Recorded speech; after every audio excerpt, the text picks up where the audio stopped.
what do y'all think about just the whole restart of the season, July 30th? The schedules are out. 22 teams, and we're looking at, I think, what is it, like 7, 8 games as far as the play in is concerned to decide who actually is going to make the tournament. Right. I feel like, I don't know, maybe it's me, maybe I'm too much of a purist. I don't know. I just feel like it's all tainted, man. These cats haven't played in a while. I know as fans, we just want to see some sports at this point. And I'm pretty sure as players, they just want to play. But I do wonder what the quality of competition is going to be.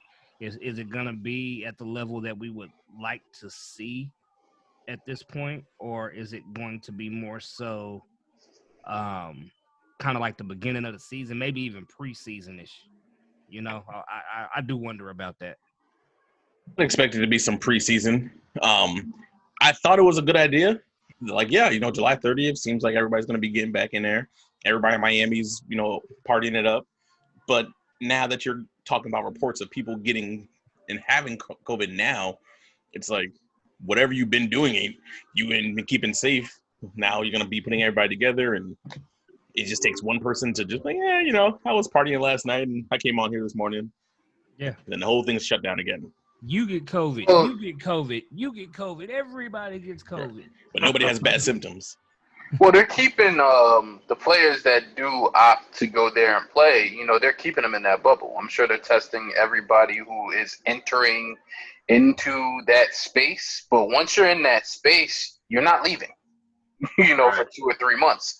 So the likelihood of you getting COVID while you're there is very low. But the likelihood in theory.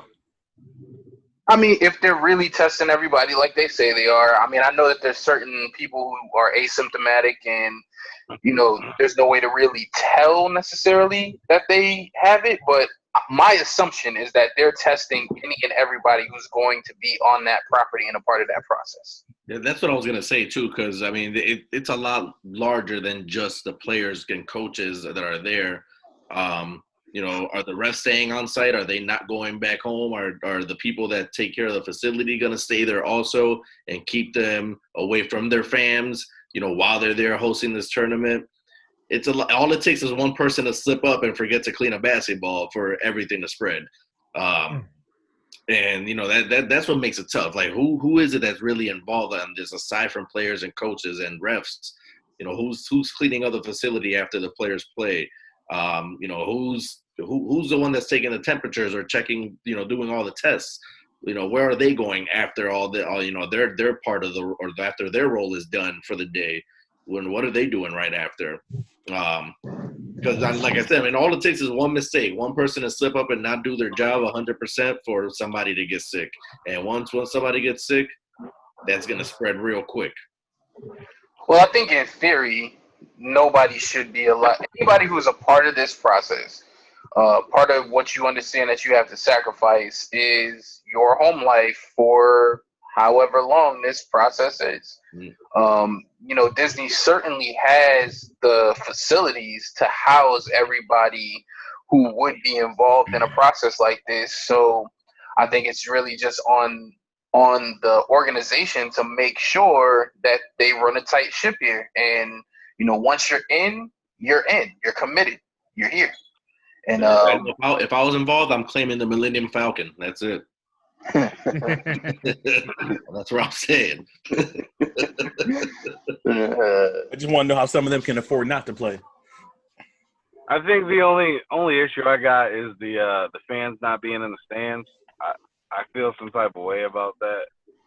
Like, it kind of takes away a little bit from a playoff atmosphere. I agree. Yeah. It's going to be away lit. from any game atmosphere. And I think we're going to see a lot of that this year if, all of the professional leagues decide to go back. It's going to be weird in basketball. It's going to be in football. Yeah, that's what I just had that thought. It's going to be really weird in football because those stadiums are massive. Seen it for rugby. it shit is working. They're having the virtual fans, and they're playing them through the loudspeakers. So as everybody yells at home. I was watching the Bundesliga. It's Euro soccer, and there's nobody in the stands, but they're pumping the fan sound in. So I mean, on televised, it feels like there's still fans in the stands, but it's just it's weird not seeing them there. But if anything, I feel like it takes away the premise of home court advantage. Like, that's not a thing that exists in this atmosphere. Nobody has advantage over anybody. No one. I mean, if the DJ is like cranking the fan speakers up while you're on the field, it could be some home court advantage. Also, so the DJ decides who has home court advantage. Right. You know what I'm saying? So I hope the DJ is a Lakers fan. Yo, shout out whoever the DJ is. Laker Nation. You know what we do. You know what to do. I would want them kind of to figure that out though. Like, I hope people can actually go to the games. Like, even if you gotta do every third seat for someone, you know what I mean, and sell the tickets in pairs and just every third seat. Nah, son. What about Nah, fuck that. I'm a hater. If I can't go see my Mavs in the playoffs, nobody can go. Are they all playing? Are there multiple games a day? Yes. There's got to be. Are there different arenas? I think that there are. I don't know. To be completely honest, I would imagine that there would have to be, though. I was gonna say, like, that'd be pretty dope if they did what the WWE did and have their talent out on the bleachers as the fans. So the teams that aren't playing out on the stands, cheering or just talking or period, just being out in the stands to watch other teams play. They did say that is acceptable, that players can go to the games and watch the game. So if you're not playing that night, you have the option to go to the game and watch the game, which is actually a little bit different because obviously, you'd be on the road or at your home game planning or just resting up or, doing whatever you do in your chill time. But now you can go and kind of peep the competition. So I think that's kind of cool. Like, you can go. I mean, they do. Most of them do it at their house anyways, watching the games. Like, if you ask a lot of these players that are on their day off, they're watching games. They're watching the other teams play. So, I mean, that would be pretty dope, getting the teams that aren't playing out in the stands just to make it feel a little fuller and, get that fan support. I've heard that that's something that they are going to be allowed to do, go and view other games. I don't know how close in proximity the games that are being played are. So, you may have certain players that miss games just because they just got finished playing and now they need to go recover and do whatever they got to do. But I still think that that's a dope concept, the fact that they can go in and view each other's games. So you're not going to have completely empty stands. Right. And, I mean, in the grand scheme of things, isn't it about camera angles? They can make the camera angles do whatever they need to do for us to really not notice, at least not notice as much that fans aren't actually there. I think the thing that you're going to notice the most is just kind of the the sound that comes from the atmosphere. Yeah, you can pipe in crowd noise, but it's not the same as a live crowd reacting. You know what I'm saying? There's a certain rumble in the building itself that, I mean, you feel it when you're there. And especially for basketball.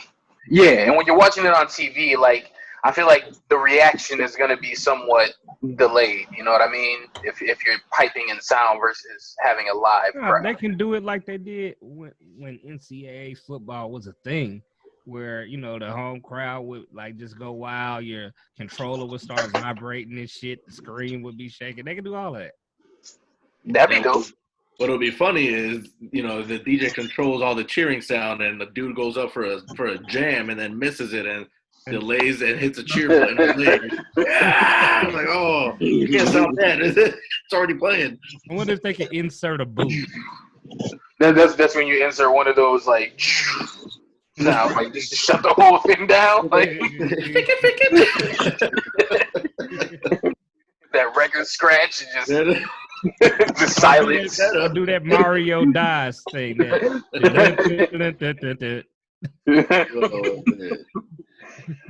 or the Sonic losing his rings. Like, Right. That video of the dudes fighting was sick. yeah, that They shit had definitely me use that now. crying, bro. Yo, that's one of the worst video game feelings ever. Because it always happens. You like right at the end, you feeling yourself, and then all the rings just gone, just all of them.